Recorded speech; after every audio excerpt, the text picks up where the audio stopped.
জোরে বলুন সুবহানাল্লাহ। সত্য বলে হয়তো আজকে বিপদে পড়েছেন, অসুবিধা নাই, সময়ের ব্যবধানে এই সত্যের কারণে মুক্তির ব্যবস্থা করবেন কে? পক্ষান্তরে ওয়াল কিযবু ইউহলিক, মিথ্যা ধ্বংস করে দেয়। আজকে হয়তো মিথ্যা কথা বলে ক্ষমতার চেয়ারে বসে গেছেন, মিথ্যা মামলায় জড়াইয়া দিয়ে আরেকজনের জেলে ঢুকে নিজে আপনি পাওয়ারে গেছেন। সময়ের ব্যবধানে দেখা যাবে এই পাওয়ার আপনাকে ধ্বংস করে দিবে। কারণ সত্য কি দেয়? বলুন, সত্য কি দেয়? মুক্তি দেয়, আর মিথ্যা ধ্বংস করে। আমার বন্ধুগণ, আবার সে আল্লাহ তাআলা বলেন, ইকরা বিসমি রাব্বিকাল্লাযী খালাক। তিনি বলছেন তুমি পড়ো। কি বলছেন? আজকে বলুন না, কি বলছেন? পড়ো। আজকে মুসলমান এরকম হয়ে গেছে, পড়ালেখার ধার ধারে না। এই যে পড়তে বলেছেন, এই অর্ডারটা হলো ফরজ। আল্লাহ রাব্বুল আলামিন বলছেন তুমি পড়ো। আজকের মুসলমানদের পরিচয় হলো মুসলমান পড়ে না। আমি যদি এখন বলি যে আজকে কে কে কোরআন পড়ছেন, হয়তো আল্লাহ না করে অনেকের হাত উঠবে না। আমি হাত উঠাতে বলবো না, মিডিয়া আছে তাহলে লজ্জা পাবেন। কিন্তু আমার বন্ধুগণ, এই যে আল্লাহর আদেশ আপনি যদি পালন না করেন, আল্লাহর আদেশ অমান্য করলেন, অমান্য করার কারণে গুনাহ তো একটা হবে না, অসংখ্য হবে। এর মধ্যে একটা হলো কবিরা গুনাহ হবে। 2 নম্বরে আপনি যদি পড়তেন, জানতেন কোনটা হালাল কোনটা হারাম, কোনটা বৈধ কোনটা অবৈধ, কোনটা মানা দরকার কোনটা ছাড়া দরকার, আপনি বুঝলেন না। না বুঝার কারণে আপনি যার সাথে সম্পৃক্ত সেখানে ক্ষতিগ্রস্ত করলেন। যেমন এইভাবে শিক্ষক যিনি যদি না পড়াশোনা করেন, ছাত্রকে কি দিবেন? ব্যবসায়ী যিনি ব্যবসা যদি শিক্ষা লাভ না করে ব্যবসা করেন, তাহলে ওজনে কম দিবে নাকি দিবে না? খাইতে ভেজাল দিবে নাকি দিবে না? যিনি রাজনীতিবিদ, আল্লাহ তাআলা কি রাজনীতি করতে বলেছেন সে জানবে না, যার কারণে রাজনৈতিক চেয়ারে বসে মিথ্যা কথা বলবে নাকি বলবে না? বিরোধী দলের যারা আছে সমানে তার কথা দ্বারা বোঝা যাবে সব অপরাধী আর সেই নিরপরাধ। বক্তব্য যখন দেয় মনে করে সেই বুঝি বিরাট কিছু, বক্তব্য এমন ভাবে দেয় সেই হলো আল্লাহর ওলি আর সব শয়তান। কিন্তু তার বক্তব্যের দ্বারা লোকেরা বোঝে আসলে সেই হলো কি? শয়তান। তো আমার বন্ধুগণ, আল্লাহ তাআলার অর্ডার তুমি পড়ো। প্রশ্ন করতে পারেন হুজুর কি পড়বো? জবাব দিব, প্রথমে আপনি পড়ুন কোরআন, পড়ুন নবীজির হাদিস, পড়ুন ইসলামের সাহিত্য ইতিহাস পড়ুন। আপনি যেই বিষয়ে চেষ্টা করছেন, যেমন আপনি কৃষক, কৃষি কিভাবে করতে হবে পড়ুন। আপনি ব্যবসায়ী, ব্যবসা কিভাবে করতে হবে পড়ুন। ও ছাত্র, তুমি যে বিষয়ের ছাত্র সে বিষয়ে পড়ো। এই পড়ার আদেশ কে করেছেন? এরপর আমার বন্ধুগণ, আল্লাহ তাআলার অর্ডার হলো তোমরা নামাজ পড়ো। أقم الصلاة إن الصلاة تنهى عن الفحشاء والمنكر الله أكبر لا إله إلا الله لا إله إلا الله لا إله إلا الله। কষ্ট হচ্ছে আপনাদের?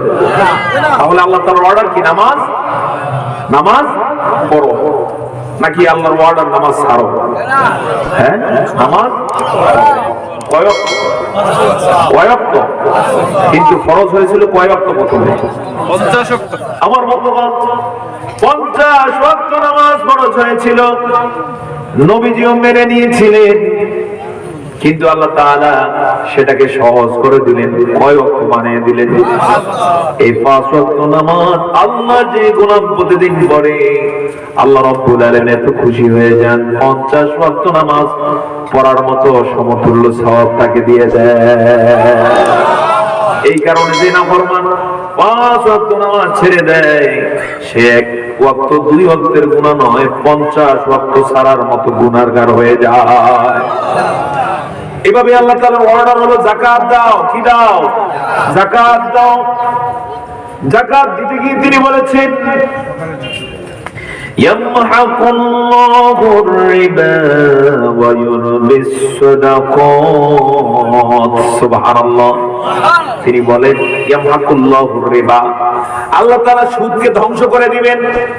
তোমরা মনে করতে পারো সুদের অনেক ফায়দা, কিন্তু আল্লাহ তাআলার বক্তব্য তিনি কোরআনে দিচ্ছেন সুদ আজ হোক কাল হোক সুদ ধ্বংস হয়ে যাবে। যে সুদ খেয়েছে, সুদ দিয়েছে, সুদের ব্যবসা করেছে, সুদের লেখা লিখেছে, সব কি হবে? ওয়ায়ুরবিস সাদাকা, আর যারা যাকাত দিবে, সাদাকা করবে, সেখানে তিনি বরকত দিবেন, ওয়ায়ুরবি বাড়ায় দিবেন। সত্যি সত্যি অ্যানালাইসিস হলো, গবেষণা হলো, ওলামায়ে কেরামের বক্তব্য হলো, নবীজির হাদিস হলো, যারা যাকাত এবছর দেয়া শুরু করবে, যদি হিসাব করে যাকাত দেয়, দেখা যাবে আগামী বছর সম্পদ আরো বেড়ে গেছে। আপনাদের যাদের উপরে যাকাত ফরজ হয়েছে, যাকাত দিন, বুঝতে চেষ্টা করুন। যাকাত বর্তমান গবেষণা হলো 52.5 তোলা রৌপ্য পরিমাণ। 1 তোলা রৌপ্য যদি 1000 টাকা হয়, তাহলে 52.5 তোলায় কত? 52,500 টাকা। এই 52,500 টাকা অথবা একটু কম বা একটু বেশি, এতটুকু টাকা হাজার থাকবে। এক বছরে নিজের ভরণ পোষণ বাদ দিয়ে এতটুকু সম্পদের যে মালিক হবে, তার উপরে কি যাকাত ফরজ। যদি আপনার 50,000 টাকা থাকে, এক বছরের ভরণ পোষণ বাদ দিয়ে, বেশি না, কত টাকা আপনার খরচ হবে? মাত্র 40,000। কয় হাজার? 1000 টাকা। আর 10,000 কত? সেখানে 40 ভাগের 1 ভাগ, সামান্য 1-1,500 টাকাও যাকাত আসে না। এবার দিন, আর আমার কাছ থেকে আপনি অভিনন্দন গ্রহণ করুন, আপনি দেখতে পাবেন আগামী বছরই আপনার যাকাত আরো বেশি আসবে, কারণ সম্পদ বাড়ায় দিবেন কে? আমার বন্ধুগণ, এই যাকাত সবাই দিতে পারবে না, তবে যারা ইমানদার তারা দেয়া লাগবে নাকি লাগবে না? এখানে আরো কিছু ফ্যাক্ট আছে, আপনাকে বলে দেই। যাকাত কাকে দিবেন? আগে যাকাত প্রথমেই দিবেন আপনার যদি এভাবে যাকাত চলে আসে, নিজের নিকটাত্মীয় যে আছে, সাপোজ আপনার ভাই, আপনার বোন, আপনার ফুফু, আপনার চাচা, অসহায় মানুষের কাছে দ্বারস্থ হয়, ওই যাকাত হিসেব করে যদি রমাদানে দিতে চান, রমাদানে নিজের হাতে সবগুলো টাকা একত্রে নিয়ে চাচাকে দিবেন।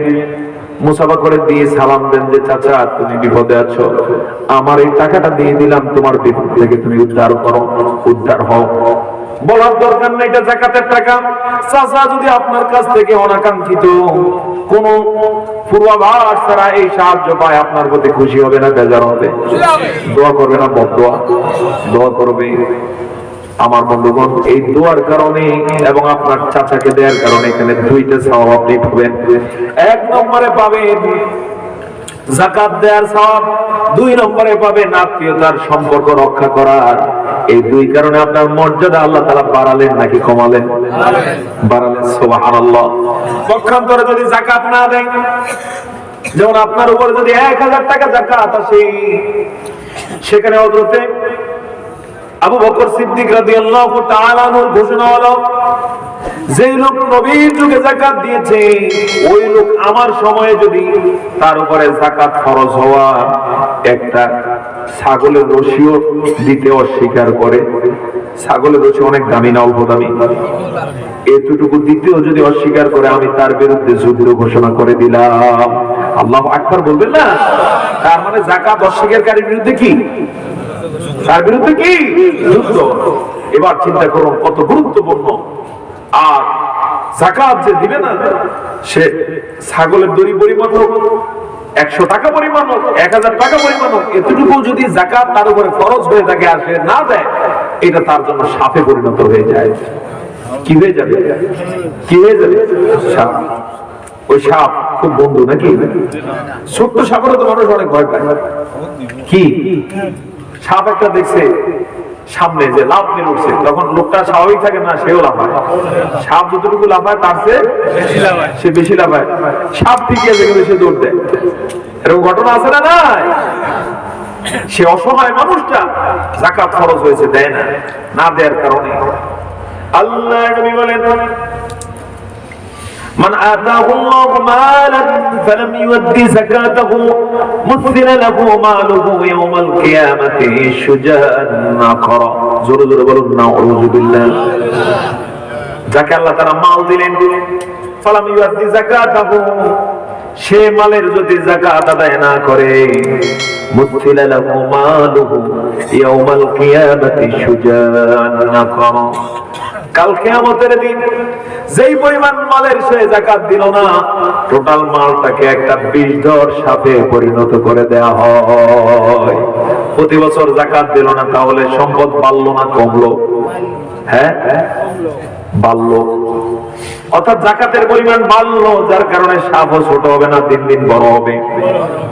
কাল কিয়ামতের দিন সেই সাপ তার মালিককে খুঁজতে চেষ্টা করবে, খোঁজার জন্য বের হয়ে এদিক সেদিক ছুটোছুটি করবে আর নিঃশ্বাস ছাড়বে, নিঃশ্বাস টানবে, কে তার মালিক, কে তার মালিক। এক পর্যায়ে মালিককে পেয়ে যাবে। মালিককে পাওয়ার পরে টোটালি মালিককে সবল মেরে মেরে তারপরে পেঁচিয়ে ধরে তার চোয়ালে, তার কপালে এবং দুই গালের মধ্যে সবল দিতে থাকবে। আল্লাহ নবী বলেন, সহিহ বুখারীর বর্ণনা, সবল দিবে আর বলবে, আনা মালুক, আমি তোর মাল, আনা কানজুক, আমি তোর গচ্ছিত সম্পদ। ওই মাল, যেই মালের তুই যাকাত দিবি না, মনে করছি তোর উপরে যাকাত ফরজ হয় না, মনে করছি তোর যাকাত তো কেউ চায় না, মনে করছি তোর উপরে তো কেউ খবরদারি করে না, আমি তোর সেই মাল। জোরে জোরে বলুন নাউযুবিল্লাহ। তাহলে যাকাত দেয়া লাগবে নাকি লাগবে না? অনেকে রমজানে রোজা রাখতে চায় না। রোজা রাখা সুন্নাত না ফরজ? রমজানে রোজা রাখা কি? আজকে দোস্ত তুমি মনে করো গরম, রোজা কি রাখা যায় গরমের দিনে? তুমি মনে করো যারা রোজা রাখেন গরমের দিনে তারা তেমন বোঝেন না, তুমি অনেক বুঝদার। আবার কিছু কিছু হোটেল আছে রমজানে সামনে পর্দা লাগায় পরে ভিতরে আকাম করে, ভাবে সে লোকেরা দেখে না, এজন্য সামান্য একটু পর্দা লাগায় নাই। আমি বলবো দোস্ত, লোকেরা না দেখতে পারে, কিন্তু সূক্ষ্মতে সূক্ষ্ম যিনি দেখেন সে আল্লাহ তাআলা দেখেন নাকি দেখেন না? তো রোজা রাখা কি? আল্লাহ রাব্বুল আলামিন কোরআনুল কারীমে প্রায় 1000 আদেশ দিয়েছেন। এই 1000 আদেশ মানে কি? ফরজ। আবার তিনি 1000 নিষেধাজ্ঞা আরোপ করেছেন। যেমন তিনি বলেছেন, মিথ্যা কথা বলিও না, পরনারীর দিকে তাকায়ও না। এগুলো আজকে সমাজে আছে না নাই? অবশ্য আপনাদের এলাকায় হয়তো বা নাই, কিন্তু আমার বন্ধুগণ, এগুলো যারা ছাড়তে পারবে না তারা আল্লাহর ইবাদত করতে পারে না। আর আল্লাহর ইবাদত না করার মানে হলো বিপদ আছে না?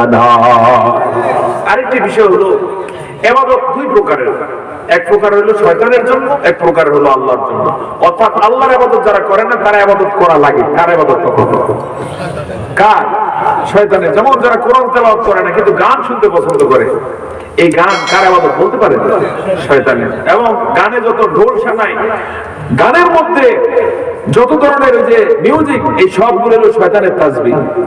নাউযুবিল্লাহ বলবেন না?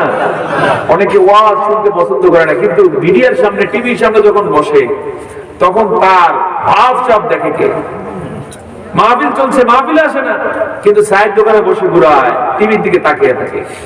চা ঠান্ডা হয়ে যায়, খবর নাই, টিভি মিডিয়ার দিকে নজর দিয়েছে, ফিরাতে পারে না, করে না চোখের পলক। এরপর আরো কত কি। এই যে এটা করলো, এটা হালাল করলো না হারাম কাজ করলো? এর থেকে আমাদেরকে রক্ষা দরকার আছে না নাই? আমার বন্ধুগণ, এভাবে করে করে আল্লাহ রাব্বুল আলামিন বলেছেন, মিথ্যা সাক্ষী দিও না, বলেছেন পরের সম্পদ নষ্ট করো না। যেমন যারা পরের সম্পদ নষ্ট করে বিপদ আছে না নাই? তুমি অতটুকু পরের সম্পদ নষ্ট করো যতটুকু কাল কিয়ামতের দিন ফুলসিরাতের রাস্তা পার হওয়ার সময় বোঝা বহন করতে পারবা। কারণ ফুলসিরাত কত বছরের রাস্তা? 30,000 বছরের রাস্তা। সেখানে ফুলসিরাত এমন চিকন, যেটা চুলের চেয়েও চিকন, হীরার চেয়েও ধারালো। সে রাস্তার হাদিসের বর্ণনা হলো, উপরের দিকে উঠতে হবে 10,000, মিডলে থাকবে 10,000 বছরের রাস্তা, নিচের দিকে 10,000, মোট কত হলো? এই 30,000 বছরের রাস্তা পার হয়ে জান্নাতে যেতে হবে। আল্লাহু আকবার। এই 30,000 বছরের রাস্তা পার ব্যতীত কেউ জান্নাতে যেতে পারবে না। কারণ কি? কারণ হলো 30,000 বছরের রাস্তা পার হওয়ার পরে হলো জান্নাতের সীমানা। জবান ছেড়ে বলুন সুবহানাল্লাহ। ওই রাস্তা পার হওয়ার জন্য আল্লাহ তাআলা অর্ডার করবেন, যাও ফুলসিরাতের রাস্তা পার হও। পার হতে যখন ঘোড়ায় আসবে, আপনারা যারা ঢাকা চিটাগং চলাচল করেছেন রাস্তা পথে, সেখানে যেমন দাউদকান্দি ব্রিজ আছে, মেঘনা ব্রিজ আছে, টোল দেয়া লাগে নাকি লাগে না? গাড়িগুলো দেয়া লাগে নাকি লাগে না? আমরা প্রাইভেট কারে যখন চড়ি টোল দেয়া ছাড়া কি যেতে দেয়? যেতে দেয় না, আটকে যায়। টোল দেয়া হয়, এরপরে গেট ছাড়া হয়, লাঠি ছাড়া হয়। আমার বন্ধুবান, দুনিয়াতে এটা মানুষের কর্মের দ্বারা স্পষ্ট হয়ে যায়। আল্লাহ তাআলা সেই ফুলসিরাত কত ভয়াবহ হয়ে যাবে। জান্নাতে যাওয়ার জন্য ফুলসিরাত পার হতে যখন যাবে, ফেরেশতারা তো সেখানে গেট দিয়ে রেখেছে। বান্দা যখন সামনে যাবে ফেরেশতা তখন তার টোটাল আমলনামা সামনে নিয়ে আসবেন। সামনে এনে দেখবি হয়তো টপকি এলাকায় আধা ঘন্টা জমি চাচা ভাতিজার মেরে দিয়েছে, অথবা ভাতিজা চাচার মেরে দিয়েছে, অথবা দেখা যাবে সুদের কারবার করে মানুষের সম্পদ নষ্ট করেছে, চাঁদাবাজি করে আরেকজনের অধিকার খর্ব করেছে। এভাবে তিনি যত সম্পদ যার নষ্ট করেছেন পৃথিবীর কেউ জানতো না, সেও হয়তো ভুলে গেছে। কিন্তু আদালতে আখিরাতে ফুলসিরাতের সেখানে দেখা যাবে সব সম্পদ হাজির।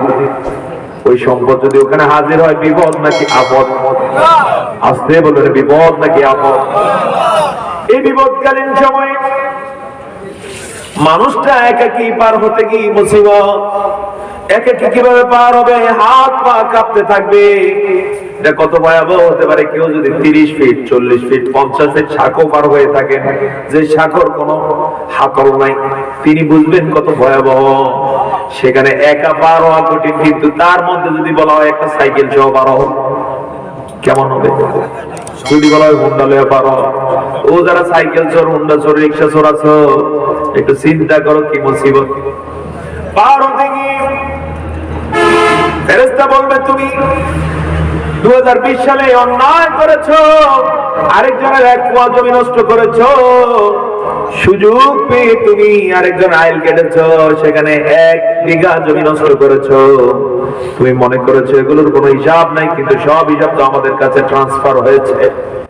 দেখে দেওয়া হবে টাইম টু টাইম, বছরে বছরে কোথায় কি অন্যায় করেছে, কার অধিকার খর্ব করেছে, কার অধিকার নষ্ট করেছে, কার দোকানে পান খেয়ে বিল দেয় নাই, চা খেয়ে বিল দেয় নাই, চাল এনে বিল দেয় নাই, ক্ষমতার দাপট দেখে কার কার অধিকার নষ্ট করেছে, সবগুলো হাজির।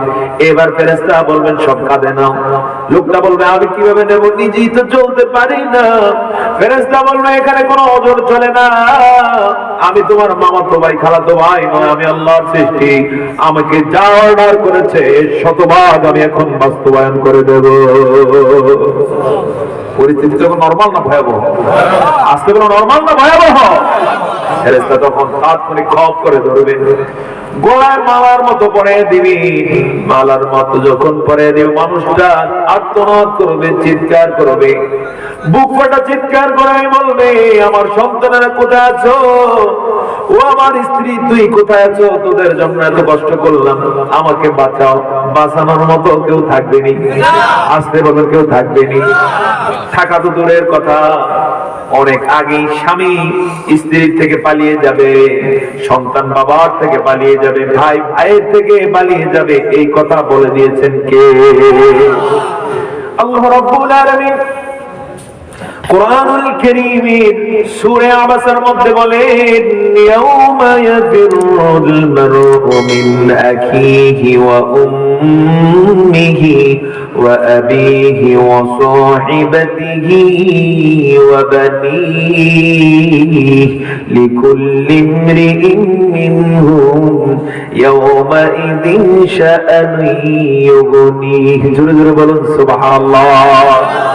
সবাই নিজেকে নিয়ে ব্যস্ত থাকবে, আফসোস করবে যে আমার যা আছে এই নিয়ে চলতে হবে, আজকে কারো কাছ থেকে কিছু পাওয়া যাবে। এই কারণে সবার কাছ থেকে ভাগবে। তবে আমার বন্ধুগণ, যারা দুনিয়ার জীবনে আল্লাহ তাআলার আদেশ এবং নিষেধগুলো নবীর তরিকা অনুযায়ী চলবে, তারা সেদিন উজুহু ইয়াউমা ইযিন মুসফিরা, আনন্দিত হয়ে যাবে, দাহিকাতুম মুস্তাবশিরা, এত আনন্দিত হবে আল্লাহ তাআলার পক্ষ থেকে সুসংবাদ পেয়ে আনন্দিত হয়ে যাবে। কোরআনুল কারীমে আল্লাহ তাআলা বলেন আমলনামা তাদের ডান হাতে পেয়ে যাবে, ফুলসিরাত বিজলির আকারে পার হয়ে যাবে। জান্নাতে গিয়ে বলবি দুনিয়ার জীবনে কষ্ট করেছি, আল্লাহর আদেশ পালন করেছি, আল্লাহর ইবাদত বন্দেগী করার জন্য চেষ্টা করেছি, কত রক্ত ঘাম ঝরেছে, এরপরও আল্লাহর আমল করতে আমি কার বন্ধ করি নাই। তোমরা একটু আমার আমল নামা দেখো। জান্নাতীরা আমল নামা দেখবি, লোকটার কপালে চুমু দিয়ে বলবে তুমি আমার দলে, আমাদের দলে শামিল হয়ে গেলা। আমার বন্ধুগণ, এই জন্য আদেশ মানবো কার, নিষেধ মানবো কার? কার তরিকা অনুযায়ী? রাসূলের তরিকা অনুযায়ী। আল্লাহ তাআলা বলেন তোমাদেরকে সৃষ্টি করার উদ্দেশ্য হলো কার দাসত্ব করা? আল্লাহর দাসত্ব করা। তোমাদের মরণ এবং জীবন সব সৃষ্টি করেছি লিয়াবলুয়াকুম আইয়ুকুম আহসানু আমালা, যেন তিনি পরীক্ষা করতে পারেন কর্মের দিক থেকে কে সেরা। তা আসুন এবারে শেষ পর্যায়ে আমি যে বিষয়টাতে আপনাদের দৃষ্টি আকর্ষণ করছি সেটা হলো এখন থেকে আমার আপনার সব আমল হবে কার জন্য? জবান ছেড়ে বলুন কার জন্য? পারবো না ইনশাআল্লাহ? হ্যাঁ পারবো তো ইনশাআল্লাহ। আপনি হাসতে হলো হাসুন কার জন্য? আল্লাহ। কাঁদতে যদি প্রয়োজন হয় কাঁদুন, কার জন্য কাঁদবো? জীবনে তো কতজনের জন্য কাঁদলাম, আল্লাহর জন্য তো কোনোদিন কাঁদবি না, ঠিক না? এরপর যুবকদের কথা কি বলবো? প্রেম করছে সেকা খায় কত যে কাঁদলো, হয় যদি এর 10 ভাগের 1 ভাগ আল্লাহর জন্য কাঁদতো জীবনে সব গুনাহ কে মাফ করে দিতে। তো আগে যে অন্যায় করেছো যুবক, বুঝতে চেষ্টা করো যে এই অন্যায় তুমি করে পার পেতে পারো না। এখন আসো আল্লাহর জন্য। তাহলে আমরা দাসত্ব, গোলামি, ইবাদত সবটাই কার জন্য করব? আল্লাহর জন্য করব। আল্লাহ তাআলা আমাদেরকে সেই তৌফিক দান করুন। সকলে আল্লাহুম্মা আমিন। সম্মানিত হাজিরিন, এবারে আপনাদেরকে নিয়ে আমি মুনাজাতের দিকে যেতে চাই।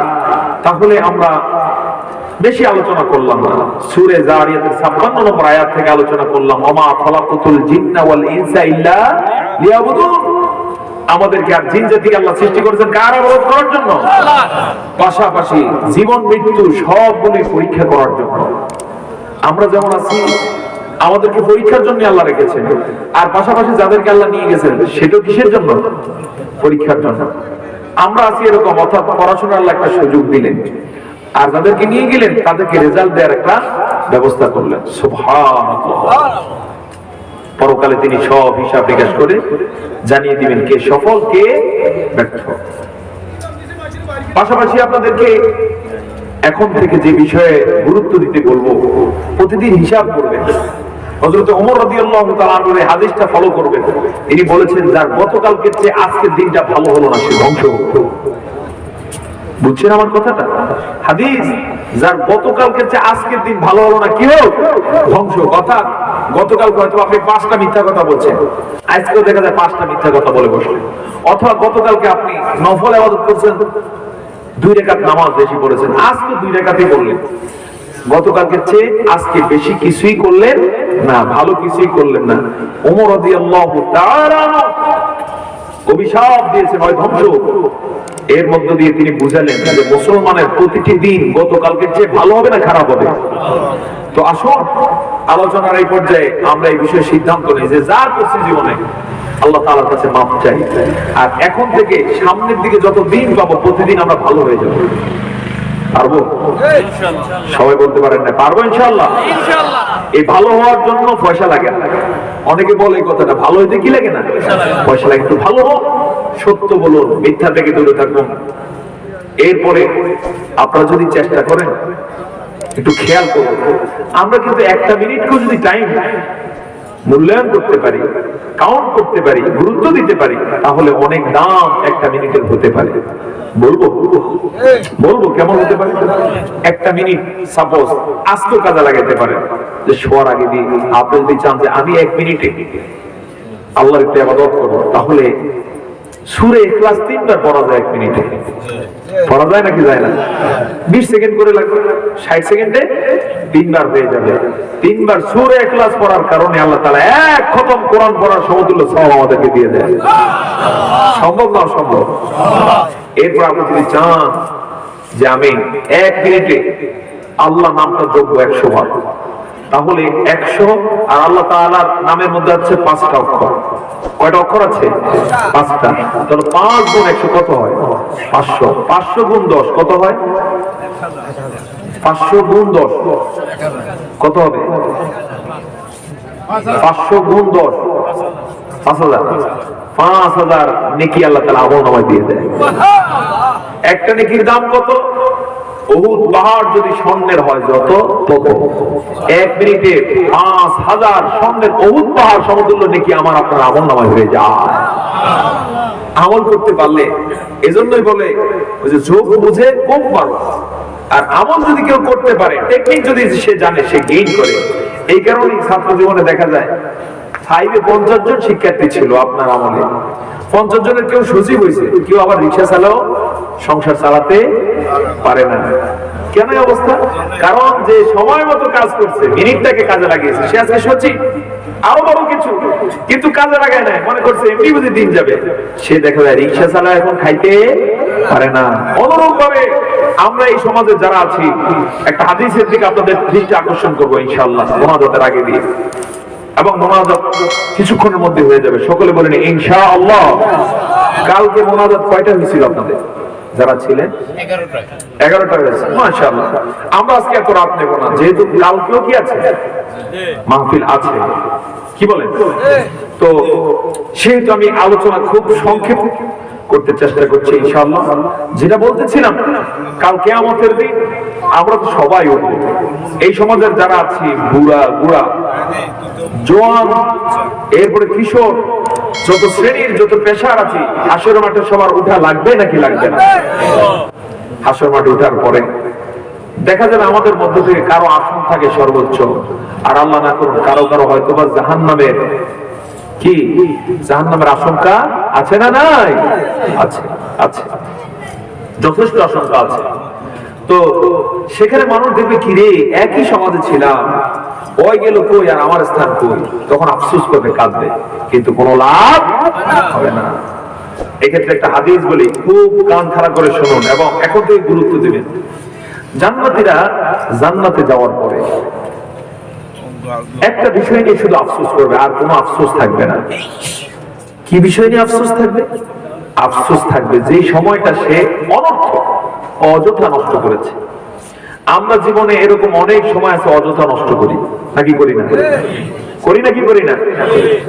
যেমন আজকে আমি 9টার দিকে বলছিলাম যে সেখানে 15 ঘন্টা সময় ব্যয় করেছি, এখন প্রায় 10:30টা বেজে গেছে। ধরেন 16.5 ঘন্টা আমরা সকাল থেকে এই পর্যন্ত ব্যয় করেছি। এই 16.5 ঘন্টায় কি আল্লাহর ইবাদত হয়েছে? হয় না। দুনিয়ারও কি কাজে লাগছে? লাগে না। যিনি ব্যবসা করেন 16.5 ঘন্টা কি ব্যবসা করছে? না। এর মধ্যে হয়তো 2-4-5 ঘন্টা আছে আপনি বসে বসে ওই যে মোবাইলে হয়তো গেম খেলছেন, এরকম ঘটনা আছে না? নাই। কেউ কেমন আছে হয়তো যে গুটি খেলছে, তাস খেলেছে, আল্লাহ না করুন, আর কিছু না হলে তো ক্রিকেট খেলছে ছেলেবেলে যদি হয়, আর কিছু না হলে বিভিন্ন ভাবে কাটিয়ে দিয়েছেন, যেটা কোনো কাজে দুনিয়ারও লাগে না, আখেরাতেও কাজে লাগবে না। এমন সময় যেটা নষ্ট হয়ে গেছে, কাল কিয়ামতের দিন জান্নাতে যাওয়ার পরে এটা নিয়ে আফসোস করবে। কেন করবে? জান্নাতি ব্যক্তি বিশাল জান্নাত পাবে, যে জান্নাতে যাবে। এই জান্নাতি ব্যক্তি জান্নাতে যাওয়ার পরে দীর্ঘদিন পর্যন্ত জান্নাতে বিচরণ করবে, কিন্তু জান্নাতের সীমানা কতটুকু গুণে শেষ করতে পারবে না।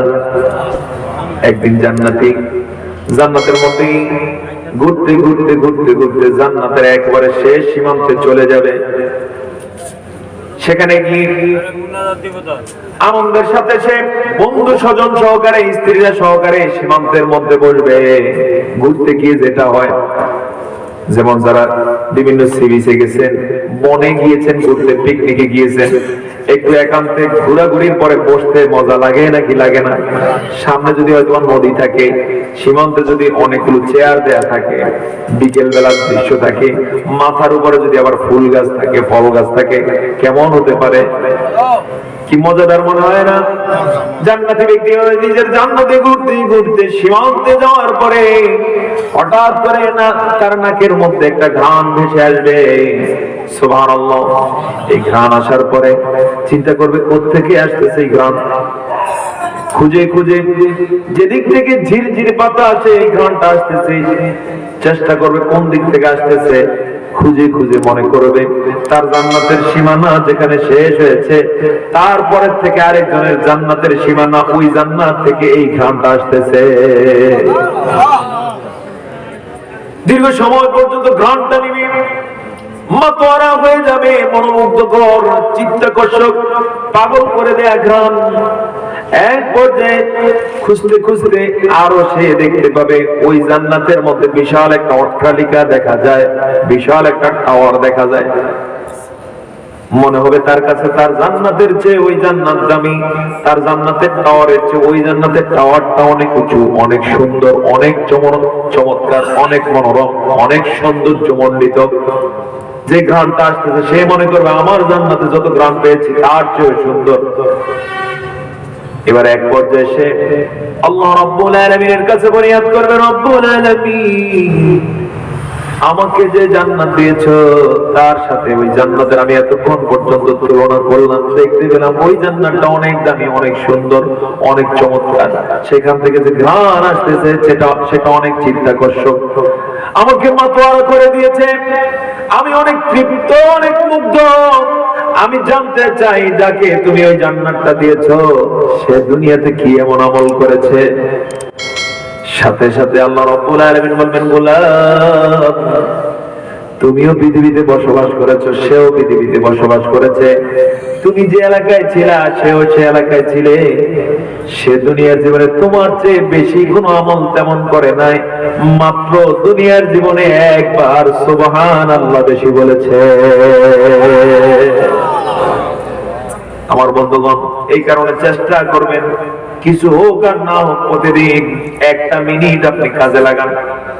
পারলে 3 বার সূরা ইখলাস পড়ুন, আল্লাহর নাম জপুন, সুবহানাল্লাহ 33 বার পড়ুন, আলহামদুলিল্লাহ 33 বার পড়ুন, আল্লাহু আকবার 33 বার পড়ুন। ঘন্টার পরে ঘন্টা লাগে না, শুধু একটু মাথায় রেখে যদি আমল করতে পারেন কিসমত খুলে দিবেন কে?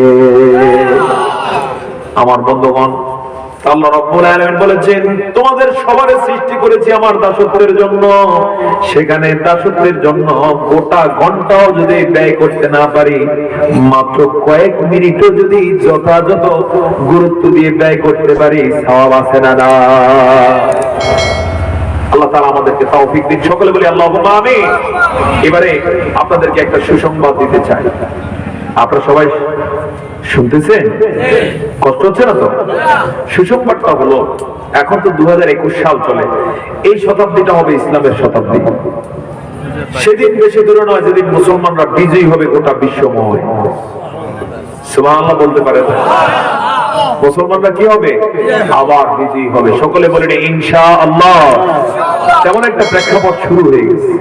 তেমন একটা প্রেক্ষাপট আমাদের দেশে চলছে নাকি অচল? এখনো চলছে। আমাদের দেশ দিয়ে আমি উদাহরণ দিই। কোন এক সময় বলা তো আমি দেখেছি আমাদের ছাত্র জীবনে একবারে যে সময় আমাদের বয়স কম, বিভিন্ন এলাকায় যাত্রা হতো। এখন আছে? হ্যাঁ, আলহামদুলিল্লাহ বলবেন না? বরং সেই স্থানে এখন অবস্থান নিয়েছে কোরআনের তাফসীর মাহফিল। আবার কোন এক সময় মাহফিল তাফসীর হতো না, হয়তো কিচ্ছা কাহিনী। হুজুরে আসার পরে লোকেরা বলতো, হুজুর একটু কিচ্ছা করেন, বলতো কি হুজুর কোরআন হাদিস ছাড়া কিচ্ছা কাহিনী দিয়ে ঘন্টার পরে ঘন্টা সময় ব্যয় করে। এখন আলহামদুলিল্লাহ যেখানে যায় বলে দেয়, হুজুর একটু তাফসীর শুনতে চাই। আলহামদুলিল্লাহ বলবেন না? এটা পরিবর্তনের লক্ষণ নাকি লক্ষণ নয়?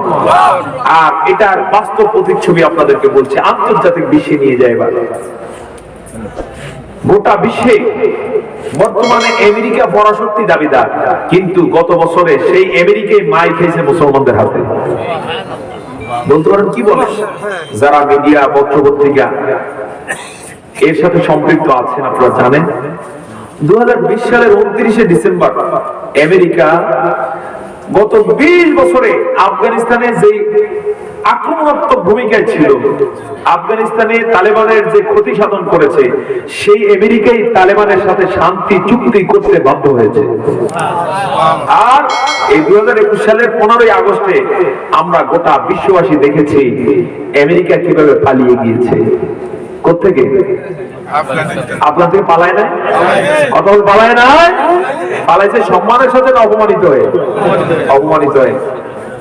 আমি যেদিন দেখেছি, আপনারা বিশ্বাস করুন, আমেরিকা গোটা আফগানিস্তানে এই আফগান দখল করে এক পর্যায়ে তার সরকার, তার মন্ত্রী, তার সেনাবাহিনী এই সব তার করেছে, করে সেনাবাহিনী চালানোর জন্য আধুনিক যত অস্ত্র শস্ত্র, আধুনিক যুদ্ধ বিমান সব দিয়েছে।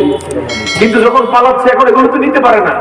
পরে করছে কি, বিমান বাহিনীর বিমান নিতে না পেরে বিমানের যে ককপিট হয়, অর্থাৎ যেখান থেকে বিমান চালায়, ওগুলো তাদের বেয়নেট দিয়ে, ওই যে বন্দুকের গোড়া দিয়ে ওগুলোর পিটিয়ে পিটিয়ে ভাঙছে, ভাইয়া রেখে গেছে। আল্লাহু আকবার বলবেন না? এর মধ্য দিয়ে স্পষ্ট হয়েছে মুসলমানদের বিজয় শুরু হয়েছে। এবং ইনশাআল্লাহ সেদিন বেশি দূরে নয়, এই বিজয়ের মধ্য দিয়ে ভারতীয় উপমহাদেশে মুসলমানরা আবার রাজত্ব করবে, গোটা বিশ্বে মুসলমানরা আবার রাজত্ব করবে। আমরা তো শুধু ইতিহাস শুনি, ওয়াজ মাহফিলে শুনি, ওমর রাদিয়াল্লাহু তাআলা আনহুর সময়, অমুকের সময়, তমুকের সময়, কিন্তু আমার বন্ধুগণ সেদিন বেশি দূরে নয়, আবার হয়তোবা দেখা যাবে যে আমাদের সময়ে ইনসাফ কায়েম হয়েছে। মানুষরা সত্য বলতেছে, যারা মিথ্যাবাদী, ধোঁকাবাজ, প্রতারক, তাদেরকে মানুষ বয়কট করেছে। কথা বলো ঠিক কিনা? তেমন একটা যুগ আমরা দেখতে চাই নাকি চাই না? সেজন্য যদি ডাক আসে যে টকিবাসী কারা আছো সেই যুগ ফিরিয়ে আনতে কাজ করতে, আমরা কারা কারা রাজি আল্লাহকে দেখায়? লিল্লাহি তাকবীর। আল্লাহ তাআলা আমাদেরকে সেই যুগ দেখার মতো এবং সেই জন্য যদি কাজ করা লাগে, কাজ করার মতো তৌফিক দান করুন। সেই কাজটাই হোক আল্লাহর ইবাদত। কাজটা কার জন্য? আল্লাহর জন্য, আল্লাহর ইবাদত। ও যুবক, তোমাকে বলছি, তোমাকে একটু বেশি সতর্ক হতে হবে। শয়তান তোমাকে ধোঁকা দিচ্ছে, এই কারণে তুমি ঠিকমতো নামাজ পড়তে পারো না, পরক্রিয়ায় তুমি লিপ্ত, তুমি হারাম কাজ করছো অহরহ। হারাম করার পরও তোমার ফিলিংস জাগে না যে এটা তো আল্লাহ দেখতে পাচ্ছেন। তোমাকে বলছি হারাম থেকে রিটার্ন করো, আল্লাহর ইবাদতে মশগুল হও। যুবকরা যত তাড়াতাড়ি আল্লাহর ইবাদত করবে, যত তাড়াতাড়ি কোরআনের দিকে আসবে, এই সমাজ তত তাড়াতাড়ি কি হবে? পরিবর্তন হবে ইনশাআল্লাহ। এখন মুরব্বীরা বলতে পারেন, হুজুর আমাকে বাদ দিয়ে দিলে না। ওই যুবকদেরকে গাইড করার দায়িত্ব কাদের? মুরব্বীদেরকে। মুরব্বীদের গাইড করতে হবে। এখন মুরব্বী আপনি বলতে পারেন যে আমারও তো মানে না, আপনি মান্যবর হতে চেষ্টা করুন। কেন মানে না? আপনি হয়তোবা কথায় কাজে ছয় সাইড করেন, এই কারণে আপনাকে মানে না। এই কারণে আল্লাহর কাছে বলুন, তওবা করুন, কাজে পরিবর্তন আনুন, আল্লাহ যা বলেছেন মেনে চলুন, আপনাকে অটো মানা শুরু করবে। কথা বলো ঠিক না? এরপরে আমাদের পরবর্তী জেনারেশন হচ্ছে আমাদের আজকের এই সন্তানেরা, ছোট ছোট বাচ্চারা, শিক্ষার্থী যারা, তাদেরকে একটু সঠিক গাইডলাইন দেন, তাদেরকে এভাবে আল্লাহর ইবাদত শিখান যে বাবা কথা বলবো কার জন্য, কাজ করবো কার জন্য, দাসত্ব সর্বাবস্থায় কার জন্য হবে? আল্লাহর জন্য। আমার মসজিদও যেমন, আমার বাইকটাও তেমন। অনেকে বলে যে মসজিদ ঘরে দাঁড়ায় বলছি, কিন্তু বাইরে দেখা যায় শয়তানের মতো কাজ করে। এর কারণ কি? সে মনে করেছে মসজিদে আল্লাহ দেখে, বাইরে আল্লাহ দেখে না। কিন্তু আল্লাহ সব জায়গায় দেখেন নাকি দেখেন না? এরপরে কেউ আছে মানুষের সামনে সত্য কথা বলে, কিন্তু পিছনে পিছনে মিথ্যা কথা বলে। কেন? সে মনে করে মানুষের সামনেই আল্লাহ দেখে, পিছনে আল্লাহ দেখে না। কিন্তু আল্লাহ তাআলার পরিচয় হচ্ছে কি? আলিমুম বিযাতিস সুদূর। তিনি শব্দ দেখেনি, অন্তরের মধ্যে কি আছে যেটা কেউ প্রকাশ করে না। আপনারও অন্তরের মধ্যে আছে, এখনো লেখেনও না, বলেনও না, সেটাও আল্লাহ তাআলা জানেন। সুবহানাল্লাহ। এই জন্য আল্লাহ তাআলা হিসেবে গুরুত্ব দিন, আমল করুন। ইনশাআল্লাহ এই সমাজ পরিবর্তন হবেই হবে, এই দেশ পরিবর্তন হবে, এই বিশ্ব, আগামীর বিশ্ব ইনশাআল্লাহ মুসলমানদের হবে ইনশাআল্লাহ। আল্লাহ তাআলা আমাদেরকে সেজন্য কাজ করার এবং আমল করার তৌফিক দান করুন। তাহলে আলোচনার বিষয় এবং সে আলোকে আমি কিছু কথা বললাম। আমাকে একটা স্লিপ দিয়েছিল, আসসালামু আলাইকুম ওয়া রাহমাতুল্লাহ, হুজুর নিচের বিষয়গুলো জানারও বোঝার ইচ্ছে ছিল, অনুগ্রহ করে একটু আলোচনা করবেন। এক, জানা শর্তে অন্যের সম্পত্তি আত্মসাৎ করলে কি হবে? আরে তো ওয়াজের সাথে মিলে গেছে কিছুটা। অন্যের সম্পদ আত্মসাৎ করলে মৌলিকভাবে দুটো বিপদ। এর এক নম্বর হচ্ছে, যিনি আত্মসাৎ করলেন তিনি মূলত হালাল উপায় ইনকাম নিজে ক্লোজ করে দিলেন। কারণ যে পরের সম্পদ খায়, আল্লাহ তাআলা তাকে হালাল উপায় ইনকামের সুযোগ দেন। কারণ হালাল আর হারাম একসাথে চলতে পারে না। যেমন কোথাও যদি অন্ধকার থাকে, বাতি জ্বালিয়ে দিলে কি হয়? আলো হয়ে যায়। অনুরূপ ভাবে যেখানে হালাল আছে আপনি সেখানে হারাম ঢুকাইলেন, তখন তো হালাল কি হয়ে যাবে? সেটা চলে যাবে। এটা হলো এক নম্বর। দুই নম্বরের বিষয় হলো, যার সম্পদ আপনি নষ্ট করলেন সে তো আপনার জন্য দোয়া করবে না কোনোদিন। দোয়া করেনি? আপনি যদি কারো সম্পদ নষ্ট করেন, আল্লাহর কসম আপনাকে সামনে সে যা কিছুই বলুক না কেন, আপনার ক্ষমতা আছে, আপনাকে তো সালামও দেয়, কিন্তু অন্তর দিয়ে আপনার জন্য সবসময় আল্লাহর কাছে কি করে? অভিশাপ দেয়, বদদুয়া দেয়। এই বদদুয়াই আপনার মরণের জন্য, আপনার ধ্বংসের জন্য যথেষ্ট হয়ে যাবে। এটা হলো দুনিয়াতে। পরকালের বিষয়ে, পরকালের বিষয়ে যেটা বললাম, ফুলসিরাত পার হতে হবে আত্মসাৎকৃত সম্পদ নিয়ে। এবারে আপনি ততটুকু আত্মসাৎ করুন যতটুকু ওজন আপনি বহন করতে পারেন ফুলসিরাতের রাস্তার উপরে। অন্তত 2-4 কেজি ফাঁস করতে পারবেন নাকি? কতটুকু পারা যাবে? আল্লাহু আকবার। এজন্য সাবধান, সাবধান। 2, সমাজের বিচার ব্যবস্থা কেমন হওয়া উচিত? আপনারাই বলুন, সমাজের বিচার ব্যবস্থা কেমন হওয়া উচিত? কোরআন অনুযায়ী না মানুষের মন গড়া আইন অনুযায়ী? এই মাইকের সাউন্ডটা একটু বাড়াও তো। কোরআন অনুযায়ী না মানুষের মন গড়া আইন অনুযায়ী? আমাদের সমাজে কি চলছে, মানুষের আইন না আল্লাহর আইন? মানুষের আইন। এই কারণে আমরা সবাই কি শান্তিতে না? হ্যাঁ, অশান্তি। কি অশান্তি, কত অশান্তি। দোকানদার দোকানের শাটার দেওয়ার পর এরপরে নিরাপত্তা নাই যদি সিকিউরিটি না থাকে। ঘটনা আছে না নাই? এজন্য সিকিউরিটি গার্ড রাখা লাগে। আবার সিকিউরিটি গার্ডকেও পাহারা দেওয়া লাগে, কারণ সেও চোর। আপনাদের এলাকায় যদি ঘটনা আছে না নাই? এর কারণ হচ্ছে আল্লাহর আইন নেই। আর আল্লাহর আইন যদি থাকতো তাহলে প্রথমে সিকিউরিটি গার্ড এখানে লাগতো না, দ্বিতীয়ত দোকানও তালা দেয়া লাগতো না, কারণ কে কার সম্পদ নষ্ট করে আদালতে আখেরাতে ধরা খায় এই টেনশনে থাকতো। এখন যারা সিকিউরিটি গার্ড আছে তারা চিন্তা করেন যে আল্লাহর আইন না আসলেই ভালো, নয় আমার চাকরি থাকবে না। এরকম বলতে পারে? আমার দোস্ত, আপনি সিকিউরিটি গার্ড হিসেবে আপনাকে ভাবেন কেন? আপনি তো আল্লাহর গোলাম। আমি শুরুতেই বলেছিলাম যে আল্লাহ তাআলা আমাদেরকে এত সম্মান দিয়েছেন, সরাসরি তার কাছে চাওয়ার আমাদের সুযোগ আছে। সুবহানাল্লাহ বলুন না। এই যে যেমন আপনার সাপোজ হঠাৎ করে পেটে ব্যথা, ডাক্তারের কাছেও যাইতে পারেন না, এই ব্যথার কথা আল্লাহর কাছে বলা যায় নাকি যায় না? যায়। পক্ষান্তরে যারা আল্লাহর কাছে চায় না, চাওয়ার অভ্যাস নাই, সে হয়তো বা নেতার কর্মী, চেয়ারম্যান সাহেবের কর্মী, পেটে ব্যথা হয়েছে, তাৎক্ষণিক নেতার কাছে বলা যাবে? হ্যাঁ, বলা যাবে না। নেতার কাছে যদি যাও না, যদি বলেন নেতা পেটে ব্যথা করে, বলবেন তোর আর খায়ালের কাম নাই কি? আর আল্লাহর কাছে বলুন চোখের পানি ছেড়ে, আপনার ব্যথার কথা কে জানে? কি দরকার আপনার, তিনি সবকিছু আপনাকে দিতে পারেন। এজন্য সমাজের বিচার ব্যবস্থা কি অনুযায়ী হতে হবে? কোরআন অনুযায়ী। এখন কোরআন অনুযায়ী বিচার ব্যবস্থা, এটা ব্যবস্থা করবেন আল্লাহ তাআলা ফেরেশতাদের মাধ্যমে না আমার আপনার মাধ্যমে? আমার আপনার মাধ্যমে। আমরা সেই জন্য কাজ করতে রাজি আছি তো ইনশাআল্লাহ? চেষ্টা করুন। কোরআনের আইন কায়েমের জন্য কারা কাজ করে তাদেরকে খুঁজে বের করুন। কেউ না থাকলে আপনি শুরু করুন যে আল্লাহর আইন বাস্তবায়নে আমরা কাজ করব। কারা কারা রাজি? হাত তুলে আল্লাহকে দেখান তো। সবাই রাজি তো? আল্লাহ তাআলা কবুল করুন। 3 নম্বরে প্রশ্ন করছে, দুর্বল জাতি পক্ষে কি সহায়তা করবে? দুর্বলের জন্য তো আল্লাহ আছেন, তবে ইন্নাল্লাহা লা ইউগাইয়িরু মা বিকওমিন হাত্তা ইউগাইয়িরু মা বিআনফুসিহিম। আল্লাহ তাআলা কোন জাতির ভাগ্য ততক্ষণ পর্যন্ত পরিবর্তন করেন না যতক্ষণ ওই জাতি নিজের ভাগ্য পরিবর্তনের জন্য চেষ্টা করবে। চেষ্টা করতে হবে তো ভাগ্য পরিবর্তন হবে, চেষ্টাও করবেন না ভাগ্য পরিবর্তন হবে না, হবে না, হবে না। এটা ইজি কথা।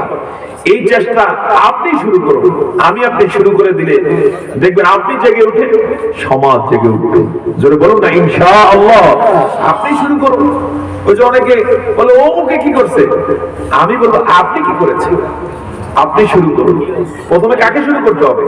আমাকে, আপনাকেই শুরু করতে হবে। চাই কিভাবে পরিপূর্ণ পর্দা পালন করতে হবে। মাশাআল্লাহ। শুনেন, এক্ষেত্রে একটা হাদিস খুব গুরুত্ব দিয়ে শুনতে চেষ্টা করুন। হাদিসটি বর্ণনা করেছেন হযরতে আলী রাদিয়াল্লাহু তাআলা আনহু। আলী রাদিয়াল্লাহু তাআলা আনহু বলেন, একদিন আমি রাসূল করিম সাল্লাল্লাহু আলাইহি ওয়াসাল্লামের নিকটে ছিলাম। তখন নবী সাল্লাল্লাহু আলাইহি ওয়াসাল্লাম বললেন, মহিলাদের জন্য সর্বোত্তম বিষয়গুলো কি তোমরা কি জানো? সাহাবায়ে কেরাম কেউই জবাব দিতে পারলেন না। শুনতেছেন? মহিলাদের জন্য বা সবার জন্য সর্বোত্তম বিষয় কি? রাসূল প্রশ্ন করলেন। কেউ জবাব দিতে পারে না। নবীজি আর বলেন না। আলী রাদিয়াল্লাহু তাআলা আনহু বাসায় গেলেন। নবীজির মেয়ে আলীর বাসায় আছে না নাই? কি নাম? ফাতিমা রাদিয়াল্লাহু তাআলা আনহা। হযরত আলী ফাতিমা রাদিয়াল্লাহু তাআলা আনহাকে জিজ্ঞেস করলেন, ফাতিমা রে, নবীজি আজকে একটা প্রশ্ন করেছেন, আমাদেরকে কেউ আমরা জবাব দিতে পারি না। ফাতিমা বললেন, কি প্রশ্ন? আলী বললেন, নবীজি বলেছে মহিলাদের জন্য সর্বোত্তম কি, মানুষের জন্য সর্বোত্তম কি বলো। আমরা জানতাম না, জবাব দিতে পারি নাই। হযরত ফাতিমা রাদিয়াল্লাহু তাআলা আনহা হেসে উঠে বললেন, মহিলাদের জন্য সর্বোত্তম বিষয় হলো পর্দা। মানুষের জন্য সর্বোত্তম বিষয় হলো পর্দা। কেন সর্বোত্তম? খুব খেয়াল করুন, আল্লাহর যে গোলাম এবং বাদী হিজাব করবে, পর্দা করবে, আল্লাহ রাব্বুল আলামিন তার জন্য জান্নাতের গ্যারান্টি দিয়ে দেয়। আমার বন্ধুগণ, এই সমাজে যত কলঙ্কজনক ঘটনা ঘটে এর বেশিরভাগ হলো চারিত্রিক। কিসের? চারিত্রিক।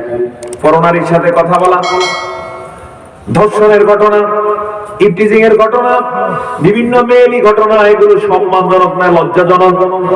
লজ্জাজনক। এগুলো যে ঘটনা ঘটে এর একমাত্র কারণ হলো পর্দা মানে না। আর যদি পর্দা মানতো এগুলো ঘটতো না। যদি না ঘটতো মানুষগুলো স্বর্ণের মানুষে, সোনার মানুষে পরিণত হয়ে যেত। তাহলে সর্বোত্তম কি? পর্দা। সর্বোত্তম কি? আমার বন্ধুগণ, এই পর্দার বিষয়ে আমি আপনাদেরকে কোরআনুল কারীমের দুটো আয়াতের কোট করব সংক্ষেপে। আল্লাহ রাব্বুল আলামিন বলেন, প্রথমে মুমিনদেরকে লক্ষ্য করে, কুল্লিল মুমিনিনা ইয়াগুদ্দু মিন আবসারিহিম ওয়া ইয়াহফাযু ফুরুজাহুম। কষ্ট হচ্ছে আপনাদের? আল্লাহ তাআলা বলেন, এ যারা ঈমানদার আছো, ওগো নবী ঈমানদারদেরকে বলেন তারা যেন তাদের চক্ষুকে নিম্নগামী করে, লজ্জাস্থানকে হেফাজত করে। যালিকা আযকা লাহুম, তাদের চরিত্র হেফাজত করার জন্য এটাই হলো সর্বোত্তম। আমি এই ফর্মুলাটা আপনাদেরকে বলছি, খুব খেয়াল করুন। এখন থেকে পরনারীর দিকে তাকাবেন না। রাজি আছেন কিনা ইনশাআল্লাহ? পরনারীর দিকে তাকানো যাবে না। আপনার চরিত্র যদি ভালো করতে হয়, আপনার দোয়া কবুল হয় না, অনেকদিন আল্লাহর কাছে বলছেন একটা বিষয় হয় না, আপনি আমার কাছ থেকে এই ফর্মুলা নিন, কোরআন দিয়ে এখন থেকে এই ফর্মুলা মানুন, আপনি দোয়া করুন, দেখবেন আপনার দোয়া কবুল হচ্ছে। কি সেটা? চক্ষু নিম্নগামী করুন। রাস্তা দিয়ে হাঁটতেছেন, পরনারীর সামনে তাকানোর দরকার নাই। আমি তাকাবো না। আমাকে তাকাতে নিষেধ করছেন কে? পিছনে ভাইরা বলুন কে? এই বিষয়টা একটু মানুন, আপনি দেখবেন আলহামদুলিল্লাহ আপনার চক্ষু হেফাজত মানে হলে আপনি হেফাজত হয়ে গেলেন। এক্ষেত্রে রাসূলের হাদিস শুনুন, আল্লাহর কোন গোলাম যখন সামনে পরনারী দেখে চক্ষু নিম্নগামী করে, সাথে সাথে আল্লাহ তার হৃদয়ের মধ্যে একটা নূর সৃষ্টি করে দেন। কি হয়ে যায়? নূর। আপনি দেখবেন, আপনি এটা এখন থেকে বাস্তবায়ন করুন যে পরনারী দেখছেন, আস্তে চক্ষু নিম্নগামী করলেন, তখন আপনার মনের মধ্যে একটা তৃপ্তি চলে আসবে, এটাই নূর। আপনি তখন দেখবেন জিকির করতে মন চাচ্ছে, আপনি ভালো কাজ করতে মন চাচ্ছে। রাসূল সাল্লাল্লাহু আলাইহি ওয়াসাল্লাম এই কথাটাই বললেন।